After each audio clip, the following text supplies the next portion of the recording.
हिंदवी स्वराज्याचे संस्थापक छत्रपती शिवाजी महाराज यांची सागरी राजधानी म्हणून सिंधुदुर्ग किल्ला जगप्रसिद्ध आहे। मालवणच्या सागरातील किल्ले सिंधुदुर्गच्या पूर्वेकडील तटबंदीला 3 मीटर रुंदीचे भगदाड पडले आहे।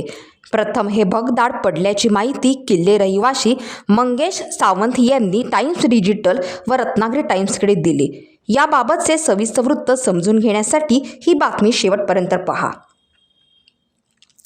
सिंधुदुर्ग किल्ल्याची तटबंदी ढासळत असल्याने भविष्यात तटबंदीला धोका टाळण्यासाठी वेळीच उपाययोजना करण्याची गरज वर्तविण्यात येत आहे।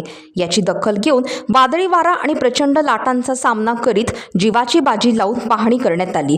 सध्या पावसाळी कालावधीत समुद्र खवळलेल्या स्थितीत असताना भारतीय पुरातत्व सर्वेक्षण मुंबई मंडळाचे अधीक्षक पुरातत्वविद डॉक्टर अभिजित आंबेकर यांच्या मार्गदर्शनाखाली रायगड उपमंडलचे संरक्षण सहाय्यक संकेत कावलकर, मालवण तहसीलदार गणेश लवे, देवबाग ग्राम महसूल अधिकारी वायाळ व त्यांच्या अधीनस्थ कर्मचाऱ्यांनी रविवारी सायंकाळी जीवाची बाजी लावत किल्ला गाठून पाहणी केली। या पाहणीनंतर मुंबई येथील पुरातत्व विभागाच्या कार्यालयाला स्थळ स्थितीचा वस्तुनिष्ठ अहवाल देण्यात येणार आहे।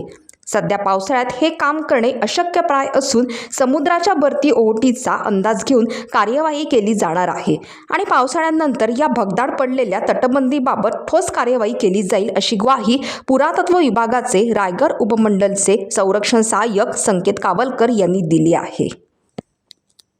टाइम्स डिजिटलला लाईक करा, शेअर करा, सबस्क्राईब करा आणि बेल आयकॉन दाबायला विसरू नका। Times digital.